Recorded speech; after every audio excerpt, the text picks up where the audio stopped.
Jumpa lagi Jakarta Ibu TV. Ya, buat kalian yang masih protes soal spesifikasinya Poco X3 Pro yang masih kurang 5G ready, belum ada layar AMOLED, desain kurang tipis, kurang keren, atau bahkan katanya SoC kurang kencang, saya nggak tahu kenapa kurang kencang. Nah, ini ada Poco F3 atau F3. Smartphone satu ini menjawab semua permintaan tadi. Harganya mulai dari 4,9 jutaan. Nggak jauh beda ya dari Poco X3 Pro juga. Terutama mengingat peningkatan yang lumayan jauh dan cakep banget ya. Jadi, buat yang protes soal hal-hal yang tadi di Poco X3 Pro, beli yang ini aja mungkin ya.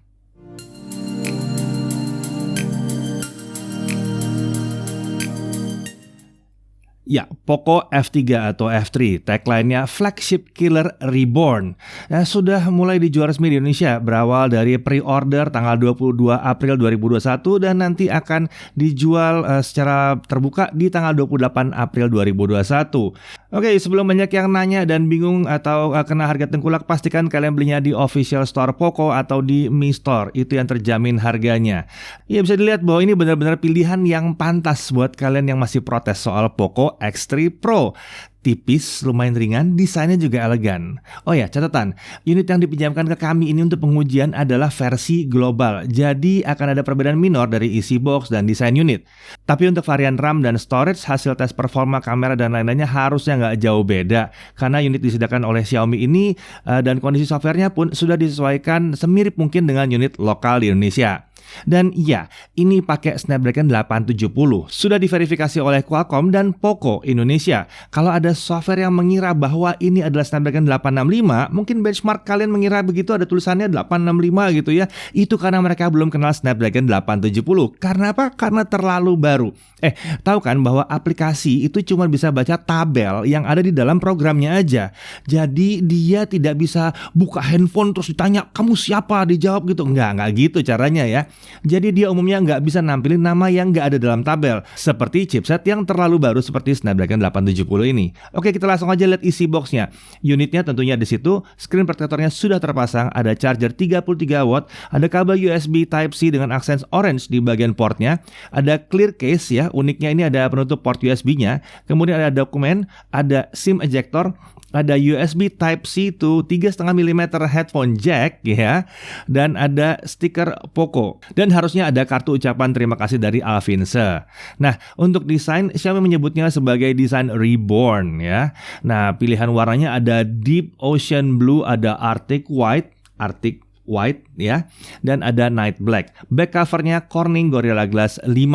Material framenya polikarbonat. Dimensinya 163,7 mm x 76,4 mm x 7,8 mm x 7,8 mm. Ini tebalnya. Berarti ini memang tipis ya, dan bobotnya di bawah 200 gram, 196 gram.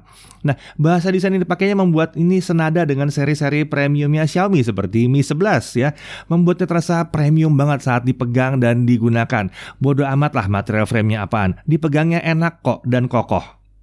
Di sisi kanan kita bisa lihat ada side fingerprint sensor plus power button yang jadi satu. Lalu ada tombol volume up and down. Di sisi atas ada infrared blaster seperti biasa, ada mikrofon, ada grill output speaker. Di sisi kiri kita lihat itu kosong. Di sisi bawah ada slot SIM tray, ini support dual SIM ya, hanya support dual SIM. Lalu ada mikrofon, ada port USB Type-C, ada grill speaker stereo bagian bawahnya. Sayangnya memang tidak ada headphone jack di sini, tapi untungnya ada adapter USB to 3.5 mm jack yang disediakan dalam box tadi ya. Di sisi belakang ada triple camera, LED flash, dan ada 360 derajat ambient light sensor. Terlihat sekilas ada 4 kamera, tapi di sebelah kamera makro itu adalah mikrofon. Biasanya kan ada yang nambah-nambahin tulisan atau apa gitu ya. Enggak. Ini bukan kaleng-kaleng. Itu adalah mikrofon. Ini yang bisa digunakan untuk fitur audio zoom. Nanti kita lihat hasil tesnya seperti apa ya. Nah, di sisi layar ini ada kamera selfie-nya di sini. Ada grill speaker stereo bagian bezel atas. Jadi speaker stereonya ada 2 modul speaker, tapi arah outputnya ada 3 ya. Untuk kualitas speakernya sendiri termasuk oke. Bukan yang wow luar biasa gila banget kualitasnya. Dan juga nggak begitu rata antara speaker yang atas atau yang kiri dengan speaker yang bawah ya. Nah, tapi ini sudah jauh lebih baik daripada Poco F2 Pro yang cuma mono speaker. Oke, secara keseluruhan kita melihat desainnya benar-benar terlihat seperti smartphone flagship. nggak berasa murahannya. Nah, untuk layar ini ukurannya 6,67 inci Ultra Tiny Dot Display. Resolusinya Full HD Plus 2400x1080 pixel, aspek rasionya 20:9, dan dia menggunakan panel E4 Dynamic AMOLED. Oke, sebelum bingung, Dynamic AMOLED adalah versi dari Super AMOLED yang memperoleh sertifikasi HDR10+ dan memiliki beragam peningkatan dari sisi tampilan warnanya, ya, tampilan gambarnya ini ya. Dan E4 merupakan panel generasi baru yang bisa dikatakan mengurangi konsumsi daya hingga 15% dibandingkan generasi sebelumnya. Udah ngerti ya maksudnya apa ya? Oke, layarnya adalah layar flat, jadi enak banget buat gamer. Refresh rate-nya 120Hz dengan touch sampling rate-nya di 360Hz. Gaming banget ini ya. Color gambutnya 100% DCI P3, bukan kaleng-kaleng. Delta E atau penyimpangan warnanya kurang lebih 0,35. Ini rendah banget karena biasanya di bawah 2 aja udah keren. Untuk brightness atau kecerahannya bisa mencapai 1300 nits, flagship banget. Support HDR10+ tentunya, Corning Gorilla Glass 5 jadi pelindungnya, dan dia sudah punya SGS Eye Care Display Certification. Karena panelnya dari tipe AMOLED, tentunya dia juga bisa always on display. Iya, mungkin ada yang nanya LED notifikasinya mana? Ini memang tidak ada, tapi ada alternatifnya disediakan Xiaomi dengan menggunakan layar. Jadi pinggiran layarnya akan menyala kalau ada notifikasi, dan ini bisa diatur mau seperti apa animasinya di dalam menu setting. Ini tentunya dimungkinkan karena penggunaan tipe layar AMOLED, jadi notifikasinya tidak memboroskan daya. Nah oke, untuk spesifikasi jeroannya, ya ini pakai SoC Snapdragon 870. Ini merupakan Snapdragon 865 Plus yang ditambah lagi clock speednya. Mungkin mau dibilang 865 plus terserah gitu ya. Kemudian untuk RAM yang kami gunakan ini adalah yang 8GB LPDDR5. Untuk storage 256GB UFS 3.1. Varian lain juga ada yang 6GB RAM dengan 128GB internal storage. Untuk baterai dia menggunakan 4520 mAh dengan dukungan MMT teknologi. Middle tap ya. Ini adalah konsep charging di mana baterai akan mulai diisi dari tengah lalu menyebar ke dua sisi baterai untuk charging yang lebih stabil dan lebih cepat. Untuk chargernya dia pakai 33 watt fast charging. Sementara untuk cooling system dia menggunakan Liquid Cool Technology 1.0 Plus. Untuk OS-nya dia pakai MIUI 12 for Poco. Ini Android 11 langsung ya. Untuk iklan, dari pengalaman kita nyoba MIUI yang sekarang pun iklannya nggak seintrusif yang dulu-dulu banget gitu ya. Toh ada juga cara untuk menghindari iklan-iklan itu. Dan iklan-iklan itu yang bikin dia harga jadi luar biasa murah. Untuk sensor ada proximity, ambient light sensor, accelerometer, gyroscope, e-compass, dan lengkap lah pokoknya. Konektivitas 5G ready, ya 870 sudah 5G ready, Wi-Fi 6 ada di situ, Bluetooth tentunya, AR Blaster tadi udah tersedia ya, tentunya dia bisa untuk nyalain TV, AC, peralatan elektronik lain yang pakai infrared, tentunya harus menggunakan app Mi Remote. Lalu dia punya NFC, tentunya tanpa penyebutan nama NFC pun dia sudah punya NFC. Wi-Fi sharing bisa juga di sini. USB-nya bisa OTG nggak? Bisa OTG. Tapi sayangnya memang kalau nanya dia bisa display out nggak? Ya ini nggak bisa display output. Nah untuk security dia punya side mounted fingerprint yang tadi dan dia bisa face unlock. Kita masuk ke kameranya. Poco menyebutnya sebagai AI triple camera. Jadi ada wide angle kamera 48 megapiksel, sensornya Sony IMX582. Jadi walaupun 48 megapiksel tapi tetap aja sensornya Sony ya. Ukuran sensornya setengah inci, bukaannya f1.79. Untuk perekaman video itu bisa mencapai 4K 30 fps. Sayangnya emang nggak bisa 4K 60 karena kalau dilihat ini bukan salah dari prosesor, tapi ini adalah limitasi dari IMX582 sendiri. Lalu untuk slow motion dia bisa mencapai 960 fps. Beralih ke ultra wide angle kamera 8 megapiksel, bukannya f2.2, field of view-nya 119 derajat, ini adalah kamera fixed focus. Untuk perekaman videonya bisa mencapai 1080p 30 fps. Kemudian ada tele makro kamera 5 megapiksel. Ya, untunglah masih 5 megapiksel ya, bukan yang 2. Bukaannya f2.4 autofocus loh, 3 sampai 7 cm. Ini sudah mendukung perekaman video juga sampai dengan 1080p 30 fps. Sementara itu untuk kamera selfie-nya dia menggunakan kamera 20 megapiksel f2.45 fixed focus. Oke, sekarang kita masuk ke pengujiannya. Untuk benchmark Antutu 8 kita memperoleh skor rata-rata di 600 ribuan. Kalian mau komplain kenapa nggak setinggi yang diumumkan? Kalau kita pakai Antutu 9, kita bisa dapat kurang lebih 671.031. Jadi kalian wajib mengingat bahwa kalau mau bandingin skor Antutu itu pastikan dibandingkan dengan versi Antutu yang sama. Kalau skor Antutu 9 ya dibandingkan dengan 9, 8 dibandingkan dengan 8. Bahkan di dalam versi 8 aja kalau kalian pakai versi yang berbeda, yang lebih tinggi itu biasanya skornya lebih gede. Hati-hati di situ. Kita udah pernah bikin videonya ya. Oke, kita lanjut. Untuk Geekbench 5, single core 985 dengan multicore di 3329. Iya, ini flagship banget ini ya. Untuk GFX Bench 1080p, T-Rex offscreen 222 fps. Untuk GFX Bench 1080p car chase offscreen 56 fps. 3D Mark Slingshot Extreme ya, maxed out. Jadi terlalu kencang untuk benchmarknya. Lalu 3D Mark Wildlife Stress Test, pasti kalian nanya nih ya, gagal nggak di sini? Nggak gagal sama sekali. Best loop score-nya di 4167 dengan lowest loop score di 3429. Stability-nya ada di 82,3%. Tentunya nggak kita dinginkan ya di sini ya. Dan yang jelas tidak terjadi overheating di sini. Jadi nggak crash ya. Nah, kemudian CPU throttling test itu hasilnya adalah 79%. Ini mirip-mirip dengan hasilnya 3D Mark Wildlife Stress Test tadi. Terlihat dari skor-skor ini memang Poco F3 ini terlihat kenceng, kelasnya flagship banget. Tapi bagaimana dengan gaming? Oke, kita masuk ke Genshin Impact aja langsung. Setting grafisnya langsung hajar, highest 60 fps. Skenario gameplaynya adalah jalan-jalan rute Liyue, Mondstadt, Liyue, durasi sekitar 30 menit. Kenapa jalan-jalan? Karena kalau battle tuh terlalu fluktuatif. Jadi kita mau bikin pengujian yang bisa diulang ya. Hasilnya rata-rata atau average-nya ada di 50 fps. Gejala throttling itu mulai terjadi di sekitar menit ke-8 ya. Di menit-menit segini suhunya juga udah mulai anget ya. Nah, frame drop ada dan starter kecil pasti terjadi di game yang satu ini. Terserah mau handphone apapun itu ya. Bahkan yang buah-buahan pun terjadi. Jadi solusinya apa? Gimana kalau kita pakai kipas? Oke, hasilnya dari 50 fps dia naik ke 54,8 fps dengan fan grip di sini ya. Lumayan membantu. Frame-nya memang tetap naik turun kalau udah sekitar menit ke-10. Tapi terlihat di sini sampai menit ke-30 fluktuasinya tidak separah kalau tanpa kipas. Jadi kalau ini mau dipakai sebagai HP gaming, ya diperlakukan benar-benar seperti HP gaming. Pasangin aksesoris gaming. Sementara itu kalau kita turunkan settingannya ke lowest 60 fps tanpa kipas, hasilnya adalah average 58 fps. Melihat harga dan performa yang diberikan, ya ditambah bisa main di setting highest 60 fps dengan enak, ini sih udah terhitung luar biasa banget ya. Smartphone lain di kelas harga sini rata-rata enaknya cuma main di setting lowest 60 fps. Itu juga rata-rata fps-nya nggak nyampe 40 biasanya.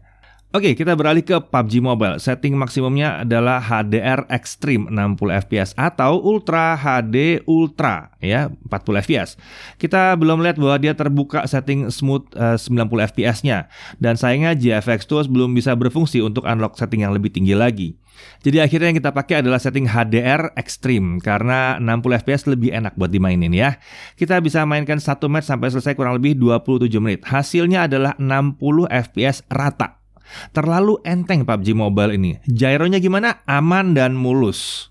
Lalu untuk AOV, setting rata kanan Dynamic Cloud Shadow-nya bisa di on, kita dapat 60 frame per second, rata banget. Honkai Impact 3 settingnya nomor 4 ya, alias rata kanan semua efek nyala. Stage-nya open world, hasilnya rata-rata di 43 fps. Kalau lagi rame dia bisa drop ke 30 fps. Kalau lagi arena yang enteng ya dia bisa di kisaran 50 fps. Udah termasuk performa yang oke banget untuk harga segini. Masih inget kan harganya ya? 4-5 jutaan loh ini. Lalu PES 2021 graphics high, frame rate 60 fps, 60 fps dapatnya rata. Siapa bilang ini game berat? Ringan kok pakai smartphone harga segini. Kemudian kita beralih ke Minecraft. Render distance kita set di 20 chunk dan kita dapat 60 fps rata lagi. Nah, di beberapa smartphone yang lain yang bisa refresh rate-nya lebih tinggi, dia udah bisa jalan di atas 60 fps. Sayangnya yang di sini belum bisa. Mungkin nanti dengan update software jadi bisa. Kemudian League of Legends Wild Rift. Grafiksnya di ultra, frame rate sayangnya maksimum di 60. Opsi 90 sampai 120 fps-nya belum bisa. Untuk setting sisanya bisa kalian lihat di screenshot ini. Intinya ini setting tertinggi yang kita bisa dapat sekarang. Hasilnya gimana? Ya 60 fps rata, enteng banget ya, enteng banget.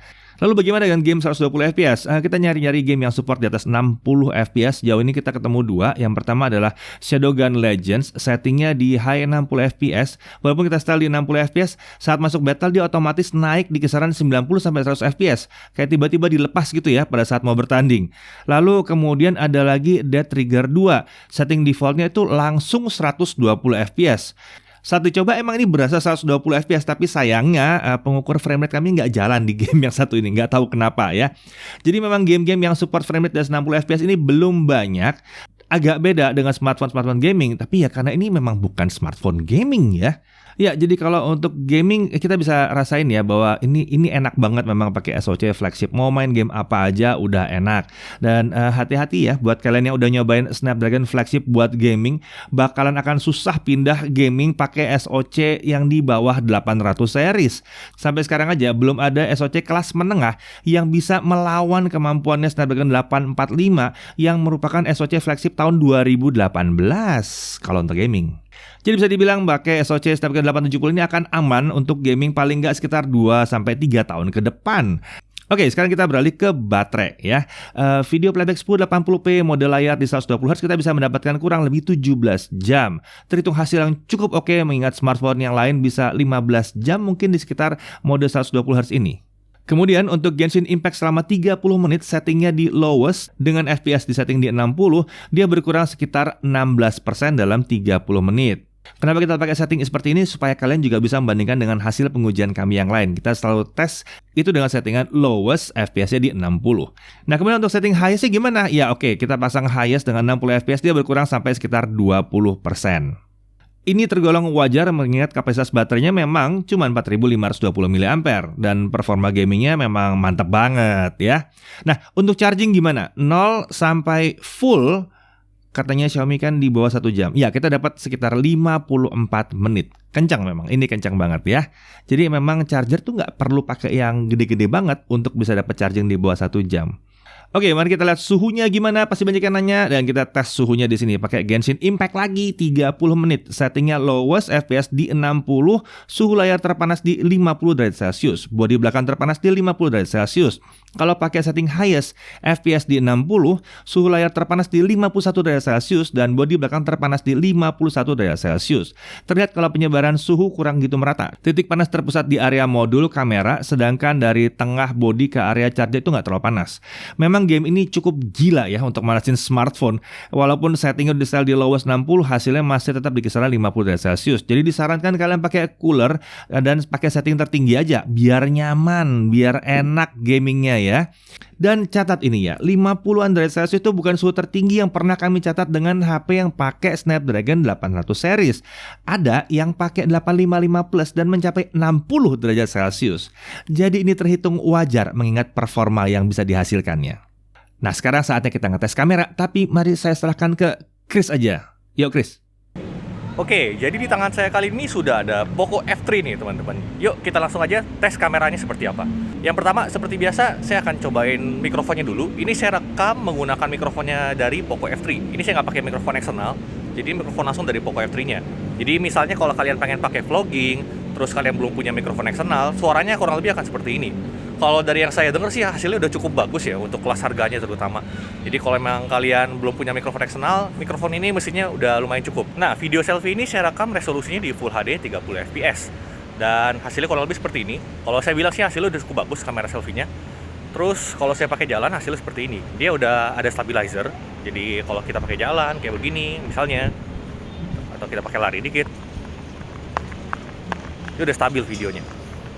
Nah, terkait urusan mikrofon, menariknya di Poco F3 ini, di kamera selfie-nya ini ada fitur yang namanya frontal sound.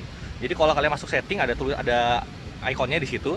Itu kalau kalian pilih, kalian aktifkan, itu akan membuat mikrofon itu akan lebih fokus atau lebih cenderung mengambil suara yang ada di kesayanya. Jadi ini akan cocok banget untuk kalian yang pengen pakai vlogging, tapi nggak mau terlalu suara di bagian sananya itu terlalu masuk. Jadi pengen suara kalian ngomong aja yang kedengarannya. Jadi bisa jadi seperti ini. Ini keren banget nih, nice. Selanjutnya coba kita lihat untuk dynamic range seperti apa. Kalau misalnya kita hadapin ke backlight seperti ini.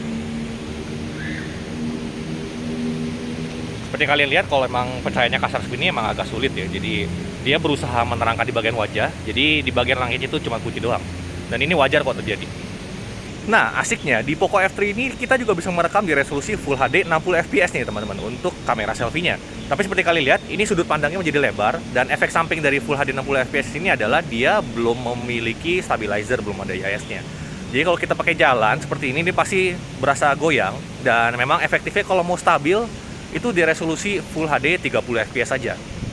Nah, kalau ini saya lagi nyobain fitur bokeh videonya dari kamera selfie-nya nih. Jadi kalian bisa bikin videonya menjadi bokeh seperti ini, blur seperti ini, dan intensitasnya kalian bisa atur sesuai selera kalian. Ini keren banget nih, jadi nggak cuma foto bisa blur kayak begini, video juga bisa.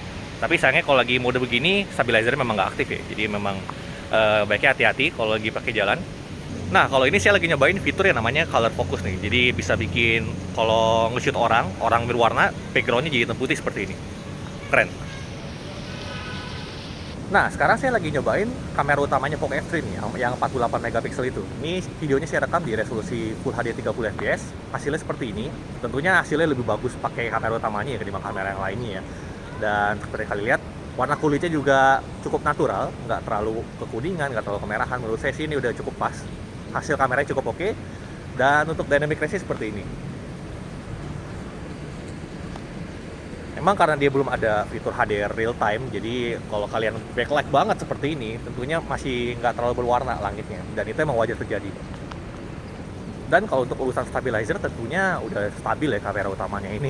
Jadi kalau kalian rekam di Full HD 30 fps atau 4K 30 fps, videonya akan stabil. Nah, ini saya coba pindahin resolusinya ke 4K 30 fps di kamera utamanya, dan seperti kalian lihat hasilnya itu stabil. Untuk 4K 30 fps-nya distabilkan. Nice.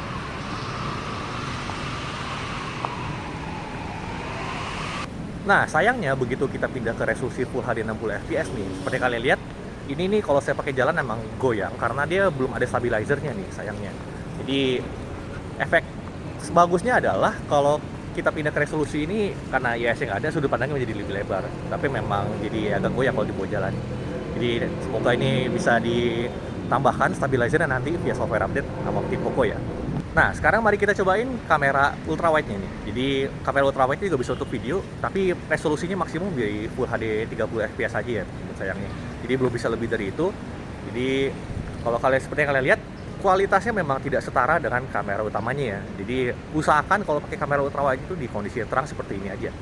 Karena kualitasnya memang seperti kalian lihat ketajamannya, dan kalau di kamera ultrawide juga tentunya akan noise karena sensornya nggak sebesar kamera utamanya. Tapi ini akan asik kalau kalian pengen sudut pandangnya lebih lebar. Ini jadi bisa muat banyak banget nih buat kalian pengen vlogging, terus lagi pengen kasih lihat pemandangan, atau grup selfie, bukan grup selfie, pengen video rame-rame, pakai kamera ultrawide ini asik. Kemudian untuk urusan stabilizer juga nggak masalah, kamera ultrawide-nya sudah distabilkan di resolusi Full HD 30 fps ini. Jadi kita pakai jalan kayak begini, atau kita mau lari juga, itu videonya udah stabil. Nah, di menu kameranya ini, kalau kalian pengen video gitu, jadi ini kita bisa pindah kameranya ke ultrawide di sini. Lalu kita pindah ke satu kali di tombol yang ini. Nah, sayangnya pas lagi kita ngerekam itu kita belum bisa pindah-pindah. Misalnya kita coba rekam nih ya. Nah, di kanan sini ada satu kali, kalau kita drag ke bawah, itu dia nggak pindah ke ultrawide. Kalau kita pindahin ke atas, dia akan digital zoom seperti ini. Jadi kalau mau pindah kamera, matikan dulu, lalu pindah, baru rekam lagi. Nah, sekarang kita cobain fokusnya seperti apa nih di kamera utamanya nih. Kalau saya lihat sih di sini fokus itu udah aman banget ya, nggak ada masalah. Jadi kalau kita pindah-pindah objek seperti ini, fokusnya udah cepet banget, nice. Nah, menariknya di kamera makronya ini atau telemakronya, dia juga bisa video di resolusi Full HD 30 fps seperti ini. Jadi kita bisa deketin ke jarak yang cukup dekat seperti ini. Tapi memang kalau saya lihat di layar sini, dia belum ada stabilizernya ya. Jadi mesti ekstra hati-hati kalau lagi nge-shoot objek yang jarak dekat seperti ini. Nah, buat kalian konten kreator atau yang suka bikin konten kreatif nih, di sini ada mode Pro nih di kameranya. Di fitur di kamera bawahnya ada mode Pro. Ini adalah untuk manual, jadi kalian bisa foto dan juga video. Nah, menarik nih, bisa untuk video juga. Jadi seperti yang kalian lihat, seperti ini penampilannya. Cukup lengkap untuk settingannya. Kita lihat dari mana dulu nih misalnya nih. Nah, yang peningkatan yang signifikan yang saya lihat di sini adalah hadirnya audio level di kiri atas ini. Seperti kalian lihat nih. Itu ada audio levelnya, jadi kalian bisa tahu intensitas suara yang masuk itu seperti apa. Keren banget, good job tim Poco. Untuk mode manual foto, dia bisa ngasih kita atur white balance, fokus. Untuk shutter speednya dari 1/4000 sampai 30 detik tentunya. Oke, lalu ISO-nya bisa dari 50 sampai 6400. Coba kita pindah kamera. ISO-nya beda, dia cuma sampai 1600 kalau yang ini. Lalu shutter speednya dari 0,8 sampai 1/4000.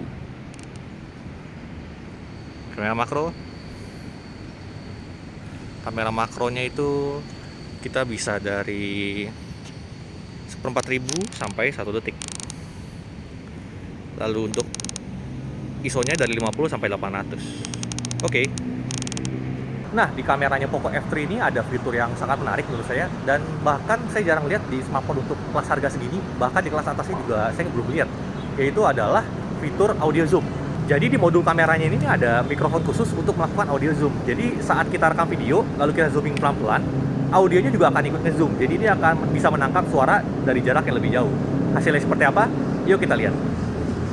1, 2, 3, 4, 5, 6, 7, 8, 9, 10, 11, 12, 13, 14, 15, 16, 17, 18, 19, 20. Nah, untuk slow motion, hebatnya dia bisa merekam di resolusi Full HD up to 960 fps. Wow, mari kita lihat satu-satu ya. Jadi yang pertama ini di resolusi Full HD 120 fps. Jadi ini hasilnya udah cukup bagus. Dan kita coba di resolusi Full HD 240 fps. Ini jadi gerakannya bisa jadi lebih lambat ya. Nice. Dan dia juga bisa 960 fps. Jadi gerakannya akan ekstra lambat ini. Tapi ini interpolasi ya tentunya ya. Jadi motionnya itu agak kurang natural. Kalau kalian mau natural, style aja di Full HD 240 fps. Tapi kalau memang kalian butuh lambat banget, bisa style di 960 fps. Nah, ini saya lagi cobain namanya dual video nih, di fitur ekstranya kamera bawahnya. Seperti kalian lihat nih, bisa mengaktifkan dua kamera sekaligus, kiri kanan seperti ini, atau kita bisa atur sesuai selera kita, seperti ini. Kita bisa bikin salah satu dari kameranya ini ada di pojok kiri atas seperti ini, atau kita bisa geser-geser seperti ini. Atau kitanya yang di kiri atas ini juga bisa, kita tinggal pilih. Nah, langsung jadi seperti ini nih. Ini akan asik banget kalau buat kalian yang suka vlogging terutama. Jadi bisa vlogging, ngasih lihat apa yang di depan kalian sambil kita juga kelihatan. Kalau kita mau kasih lihat ada bunga di sini, nah bisa jadi seperti ini. Dan ini semua tanpa editing ya. Ketika kalian masuk fitur ini dan rekam, hasilnya akan langsung seperti ini. Sekarang kita coba movie effects nih. Seperti kalian lihat, wow ada banyak nih efek-efeknya. Misalnya apa ya? Slow shutter.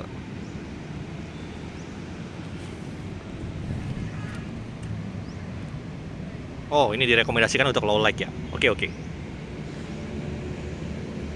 Lalu ada magic zoom. Coba kita magic zoom.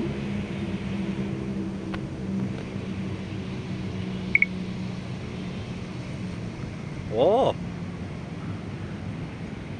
Bisa jadi seperti itu ya, keren sekali.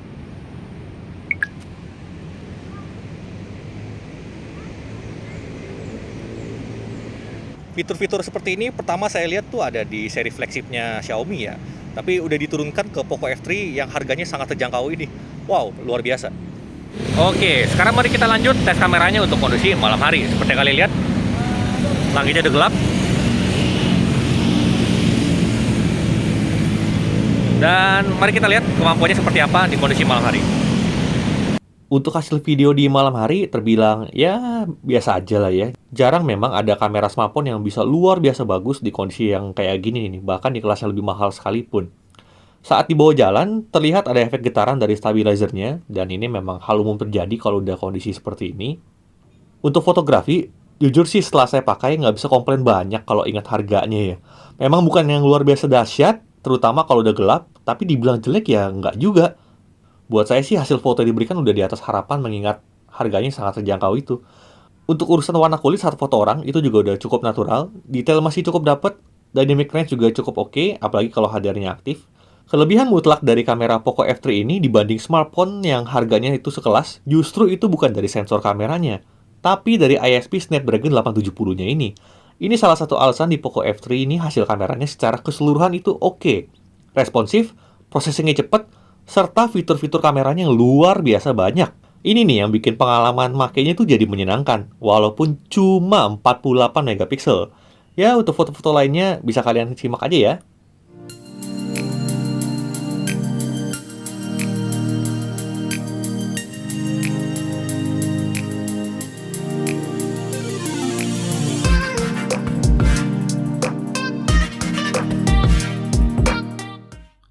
Oke, gimana hasil kameranya? Yang cuman 48 megapiksel itu.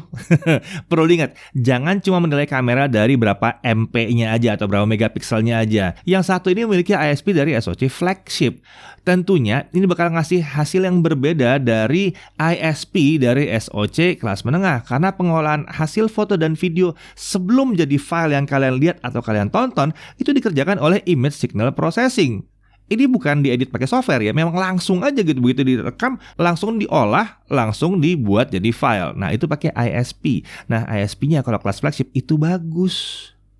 Oke, kalau yang nanya next feature gimana? L1 tenang aja, aman, full HD dan HDR10 dia karena layarnya tentunya. YouTube HDR video playback bisa juga. Touch delay gimana? Pakai Real Drum maupun PUBG Mobile kita udah tes, nggak ada masalah, aman. Touchscreen-nya sangat responsif. Lalu untuk screen recorder bawaan dia bisa pilih sound source-nya mau mute, mau mic atau mau system. Kalau di SoC flagship kayak gini screen recorder-nya bisa sampai opsi ada 60 fps.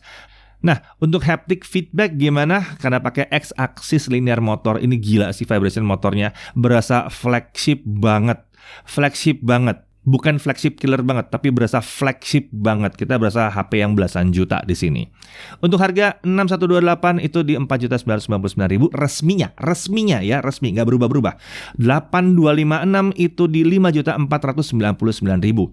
Nah, untuk penjualan perdana itu harusnya tanggal 28 April 2021 pukul 12 sudah bisa dibeli di JDID, po.co.id, Authorized Mi Store dan Authorized Mi Shop untuk yang offline-nya. Nah, akan segera hadir juga katanya di Erafone. Jadi jangan salah belanja. Kalau belanja di Tokped atau belanja di Shopee, terus ya ada yang penjual ulang kembali, ya wajar kalau harganya mahal. Itu bukan kerjaannya Poco, itu kerjaannya pedagang. Yang resminya harganya tidak berubah.